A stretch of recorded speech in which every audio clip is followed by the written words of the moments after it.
Sir inorganic chemistry में एक general trend है, वो ये है कि अगर आप डाउन द ग्रुप जाओगे तो आयोनाइजेशन एनर्जी है वो डिक्रीज हो जाती है। लेकिन अगर हम ग्रुप 13 देखें, जिसको हम बोरॉन फैमिली भी कहेंगे, तो ग्रुप 13 में कुछ एनॉमली आ रही है। हम एक्सपेक्टेड पैटर्न जो चाहते हैं आयोनाइजेशन एनर्जी का, वो कुछ आना चाहिए, बोरॉन, एल्युमिनियम, गैलियम, इंडियम और थैलियम। लेकिन एक्चुअल ऑर्डर जो है सर, उसमें कोई पैटर्न नहीं आ रहा है। क्या इसके पीछे कोई स्पेसिफिक रीजन है? Thank you sir.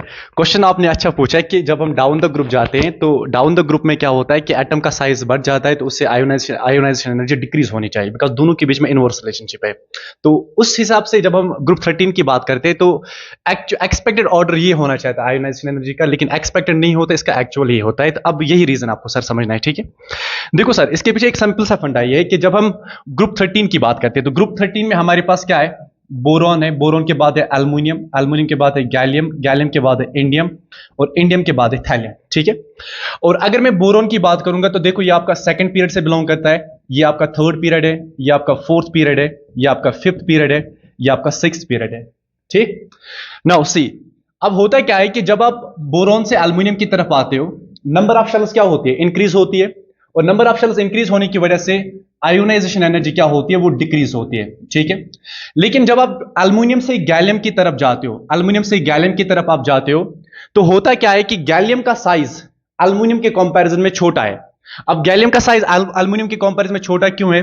That means जब हम आयोनाइजेशन एनर्जी की बात करते हैं, आयोनाइजेशन एनर्जी जो होती है it's inversely proportional to size of atom, ठीक है। तो अगर गैलियम का साइज छोटा है तो दैट मींस कि आयोनाइजेशन एनर्जी एल्युमिनियम के कंपैरिजन में ज्यादा होती है। अब ऐसा क्यों है? बिकॉज जब हम थर्ड पीरियड से फोर्थ पीरियड की तरफ आते हैं, थर्ड पीरियड से फोर्थ पीरियड के बीच में यहां पे 10 डी ब्लॉक एलिमेंट्स आते हैं, ठीक है।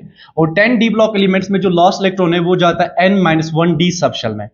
और एक चीज तो आपको पता होगा कि n-1 डी सबशेल की जो शील्डिंग है वो पुअर होती है, और पुअर शील्डिंग होने की वजह से जो ज़ेड इफेक्टिव है वो बढ़ जाता है। और हमें पता है जो आयोनाइजेशन एनर्जी होती है that's directly proportional to Z effective, and that's the reason कि गैलियम की आयोनाइजेशन एनर्जी एल्युमिनियम के कंपैरिजन में ज्यादा है, ठीक है।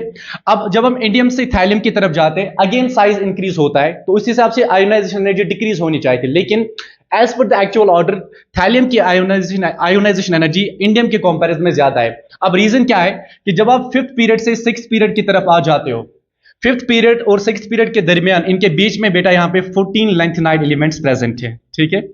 14 लेंथेनाइड एलिमेंट्स में जो लास्ट इलेक्ट्रॉन जाता है वो जाता है n-2 एफ सबशेल में। और एक चीज आपको पता होगी कि एफ सबशेल की जो शील्डिंग है वो एक्सट्रीमली पुअर है, और पुअर शील्डिंग होने की वजह से यहां पे एब्रप्टली ज़ेड इफेक्टिव बढ़ जाता है, और एब्रप्टली ज़ेड इफेक्टिव बढ़ने की वजह से इस एलिमेंट की आयोनाइजेशन एनर्जी भी बढ़ जाती है। और दैट्स वाई जब आप ग्रुप 13 एलिमेंट्स की बात करते हो, जो एक्चुअल ऑर्डर होता है आयोनाइजेशन एनर्जी का वो होता है बोरॉन, बोरॉन के बाद होता है थैलियम, थैलियम के बाद आता है गैलियम, गैलियम गैलियम के बाद आएगा एल्युमिनियम, एल्युमिनियम के बाद आ जाता है इंडियम। ये इसके पीछे रीजन है। Thank you.